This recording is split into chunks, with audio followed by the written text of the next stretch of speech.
Boa noite, gente. Gustavo Geiser aqui, perito da Polícia Federal, atualmente lotado em Santarém, Pará. Dar as boas-vindas e agradecer aí a iniciativa do Saulo, Instagram Polícia Brasil Humor. Valeu mesmo, Saulo. Baita iniciativa bonita. Convidar aí o pessoal para dar essas aulas gratuitas para quem está começando a estudar criminalística. Espero que a gente possa ser útil para vocês e que venha gente boa trabalhar aqui com a gente na perícia. Valeu! Ficou para eu falar das definições básicas de criminalística, né? Então, as definições relacionadas à criminalística. E vamos lá. Primeiramente, falar como surgiu a ideia de perícia, de criminalística, de ciências forenses. Depois a gente vai explicando os conceitos aos poucos. Então, inicialmente, o juiz, né? Então, o juiz das tribos antigas basicamente ouvia testemunhos. A prova testemunhal sempre foi a primeira a ser lembrada quando a gente tenta entender um conflito, né? E existem relatos bastante antigos do começo do uso da prova material. Então você tem um relato chinês ali muito antigo de alguns funcionários rurais acusados de um crime, de um assassinato, e aí o juiz pediu para eles apresentarem as ferramentas. E uma das ferramentas atraía moscas. Verificou-se que tinha sangue naquela foice, comprovou-se que aquele cara era o assassino. Então, isso é uma historinha bem antiga de que a prova material e não testemunhos ligados aos suspeitos foi determinante para resolver o caso. E é isso.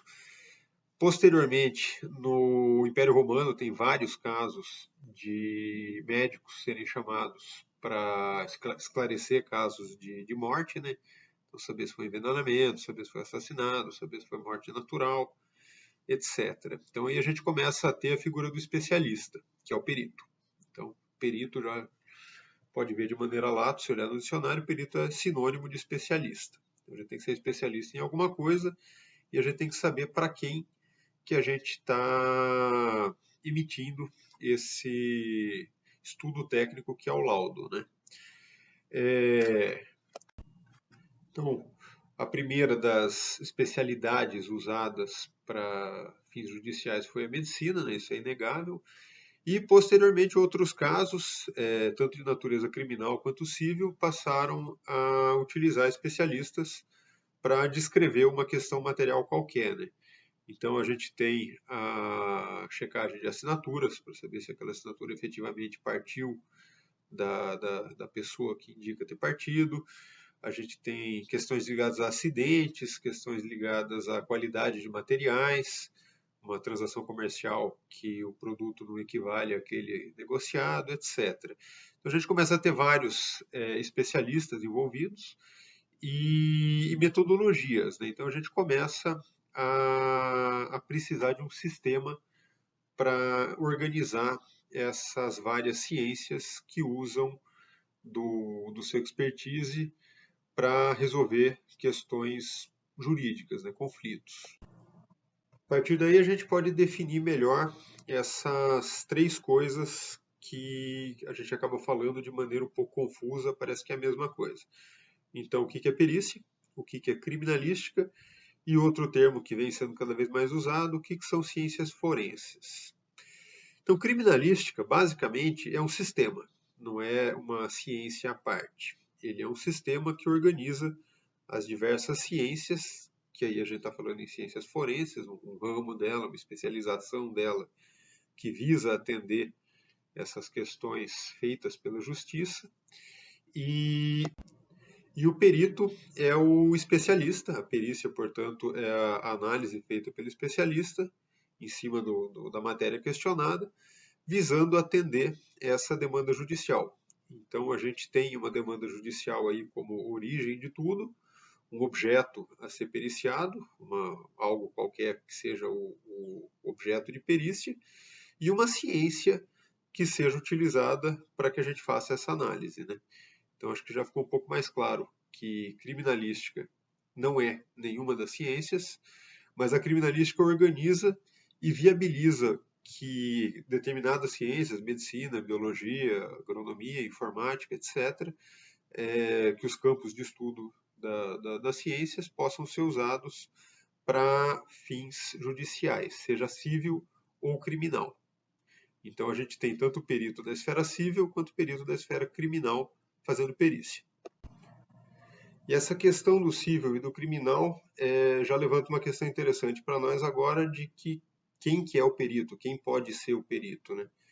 Então na esfera civil a questão é mais simples, basta ser um especialista e a lei previa que tinha que ser formado na área em questão.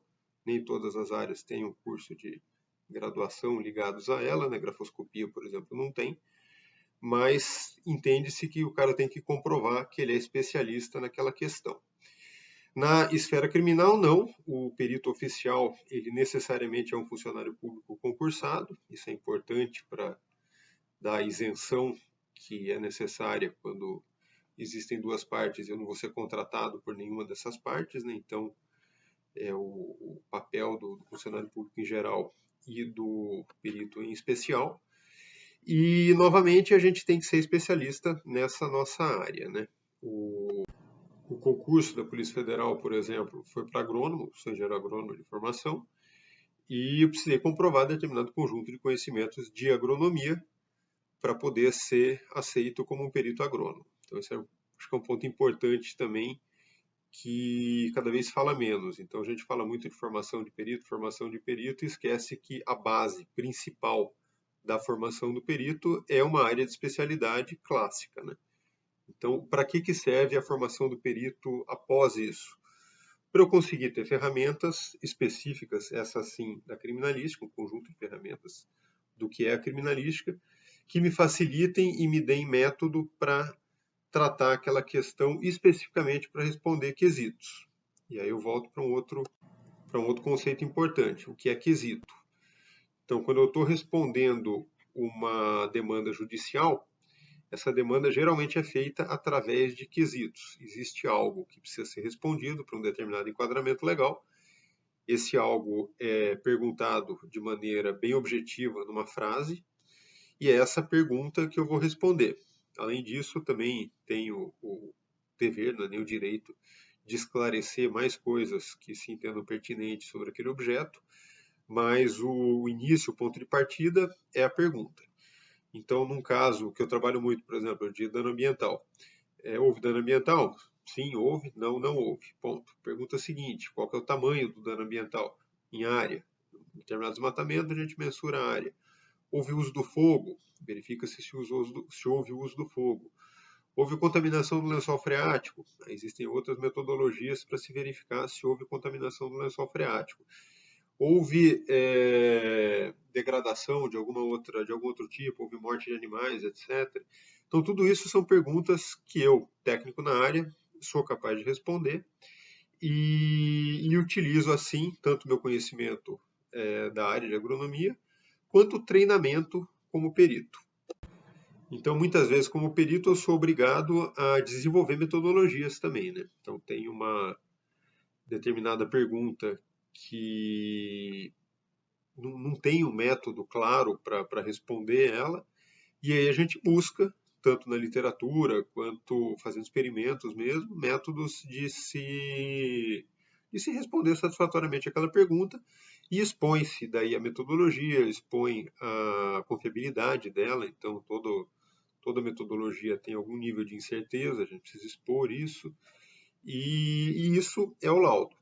Então, o ponto seguinte a ser conceituado é o que é o laudo. O laudo é esse relatório que a gente vai produzir ao final do nosso exame, explicando o que eu tenho a ser periciado, qual é o meu objeto de perícia, né, a quem ele se destina, geralmente isso consta no cabeçalho, quais foram os exames feitos em cima daquele objeto de perícia e os resultados que eu cheguei nesses exames. E, por fim, uma resposta objetiva a cada uma dessas perguntas objetivas, que são os quesitos.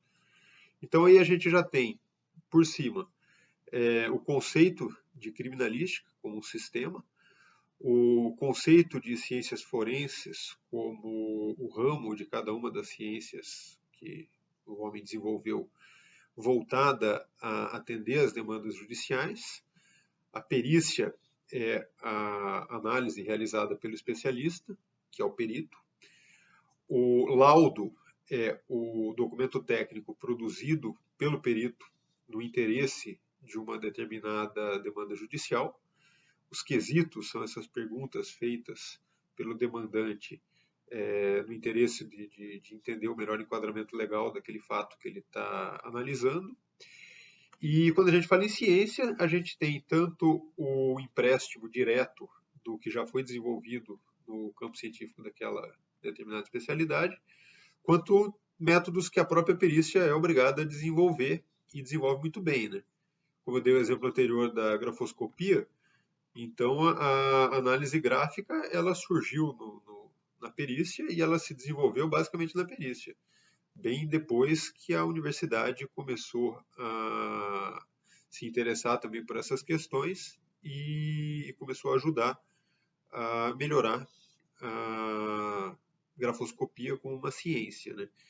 Então, principalmente quando a gente fala em análises de erro, verificação de confiabilidade, etc., aí foi muito importante a gente ter a participação de gente de fora da perícia, e algo que eu valorizo muito. Então, quando eu estou falando que eu sou perito, que eu trabalho numa área científica, etc., eu preciso que alguém me questione, e esse questionamento tem que ser feito dentro da mesma base técnica da boa ciência, para que o resultado possa ser confirmado ou não, né? Então, quanto a esses quesitos, é até interessante notar o que se pretende com os quesitos, né? Às vezes você tem um quesito inicial que é basicamente descritivo, para que conste nos autos uma descrição detalhada daquele objeto, que não é o objeto que vai estar na frente do juiz, e sim um laudo que descreve do que se trata. Muitas vezes eu preciso saber se houve um crime, então as perguntas são muito específicas para determinado enquadramento. Em alguns casos, o meu objetivo é determinar a identidade, então uma perícia papiloscópica, por exemplo, a comparação visa a individualização, grafoscópica também acaba servindo para saber se partiu do punho daquela pessoa. E, em alguns casos, por exemplo, uma perícia do local de crime, o mais importante quando você descreve aquele contexto é você saber o modus operandi, né? Então, como é que se desenrolou aquela situação com base nos vestígios encontrados. Aí a gente chega num outro campo que é preciso conceituar, o que é vestígio. E junto com vestígio, o que é evidência e o que é indício. São coisas que se fala bastante com alguma confusão a respeito. Quando eu falo em vestígio, basicamente eu estou falando de qualquer tipo de alteração, qualquer tipo de marca que eu possa encontrar e que porventura esteja relacionado com o fato que se esteja em análise. Então, vestígio é um nível mais macro. Eu não tenho certeza que aquilo está relacionado ao fato, seja um vidro quebrado ou seja simplesmente um objeto fora da posição usual dele, eu já posso considerar isso como um vestígio. Ou aquela pegada muito clara no centro do salão, é um vestígio, uma mancha de sangue é um vestígio. E o vestígio existe independente de qualquer coisa. Quando eu falo em evidência, aí eu já preciso que esse vestígio tenha passado pelo crivo da perícia. Então, evidência é aquele vestígio que foi observado, foi analisado e entendeu-se pertinente, entendeu-se que aquele vestígio de fato está relacionado ao caso em questão. Isso aí é bastante importante de se diferenciar. E indício é uma palavra que se usa bastante no mundo jurídico, a gente não usa tanto na perícia. O indício ela tem um termo um pouco dúbio, né? A gente, a princípio, acaba colocando como sinônimo de vestígio, né? Então, ele serve de uma forma mais lato, mas ele é citado no Código de Processo Penal, então talvez ele seja até a principal referência para esse campo aí, como a circunstância conhecida e provada que, tendo relação com o fato, autorize uma conclusão. Então, indício, olhando o Código de Processo Penal, é o que a gente entende como evidência, ou seja, aquilo que passou pelo crivo técnico e entendeu-se que tem relação com o fato e que permite conclusões acerca daquele fato. Outro conceito importante, falando dos conceitos aí que aparecem na legislação, além de vestígio, indício e evidência, é o de corpo de delito. É bem mais comum, na verdade, a gente ouvir falar em corpo de delito, no Código de Processo Penal tem várias citações, e corpo de delito é basicamente o conjunto de vestígios, que tem que ser tratado como tal, como um conjunto, a ser não apenas interpretado pelo perito, mas preservado. Por quê? Porque eles podem ser revisitados em alguns dos casos. Algumas perícias não permitem repetição, outras permitem. E aí entra um outro conceito importante também, que surgiu na lei, que é o de cadeia de custódia. O que é a cadeia de custódia? A cadeia de custódia é o conjunto de registros que garante que aquele vestígio coletado, aquele indício, ele é fidedigno, ou seja, ele de fato foi coletado no local de crime, ele foi coletado por fulano, que está lá responsável pela coleta, ele passou aos cuidados de ciclano, que responsabilizou-se pela sua guarda, pela sua preservação. Ele foi entregue então ao perito Trajano, que analisou, que chegou às conclusões e que devolveu depois para o depósito, onde ele voltou aos cuidados de ciclano, e tudo isso é documentado, datado, e, se possível, com lacre, com outras formas de se garantir que aquele material que está lá guardado é de fato o mesmo que se originou no local de crime. Então, a ausência da cadeia de custódia realmente ela fragiliza um pouco o processo, porque pode se colocar em dúvida se o que chegou nas mãos do perito no laboratório, por exemplo, é aquilo que foi coletado ou não no local de crime, ou se pode ter sido substituído no caminho, etc. Então, essa é uma inovação legal que eu achei bem interessante, achei bem pertinente, que dá um pouco mais de trabalho, claro, para os institutos de criminalística, mas eu acho que é válido, é importante. Então, se um determinado perito, por exemplo, recebe um material para análise, guarda ele inadequadamente, ele se deteriora, pô, é desse perito. Ou ele foi guardado de maneira desleixada, sem identificação, e quando se questiona novamente uma nova perícia, ou quando existe um novo exame a que ele pode ser submetido, a gente não tem certeza que trata-se daquele material, ele perdeu o valor, né? Falando nisso, também é importante outro conceito que está ligado ao perito, que é o da suspeição.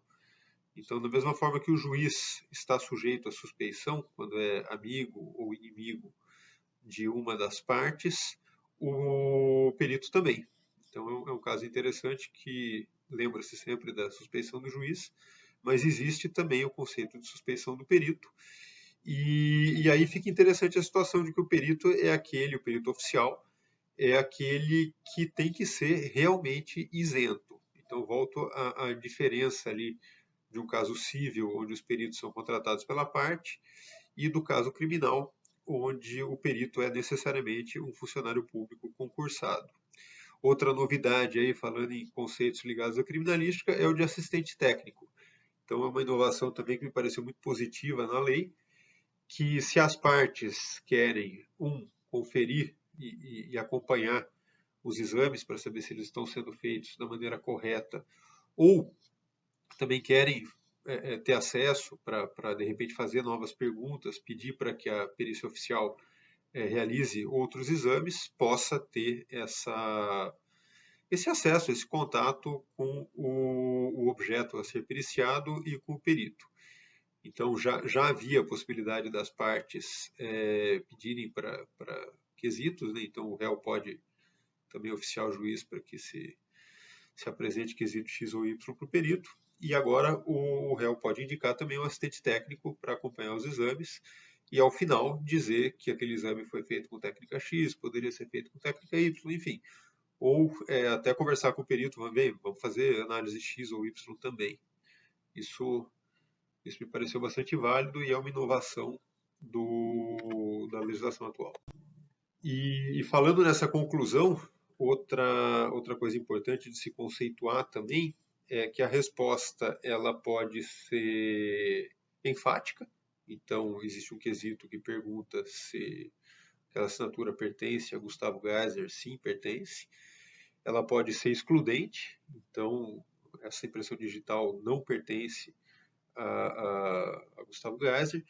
Ela pode ser inconclusiva, ou ela pode dizer que não existe a possibilidade de se responder tal quesito. Então, a gente tem que tomar cuidado com a resposta e deixar claro quando eu posso afirmar quando existe probabilidade, eu digo que existe probabilidade, quando eu posso excluir uma determinada hipótese, ou em alguns casos que não, essa questão é impossível de ser respondida com o que existe hoje de ferramentas da criminalística, né?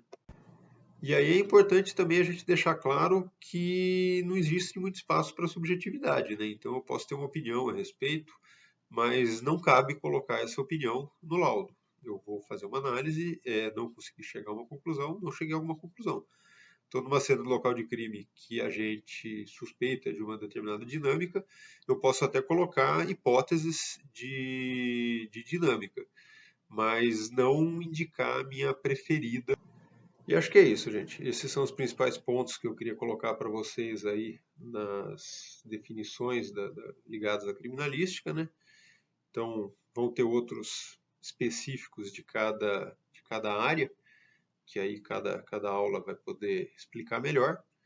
E eu espero que vocês aproveitem e, enfim, aprendizado sempre é bom. Muito obrigado.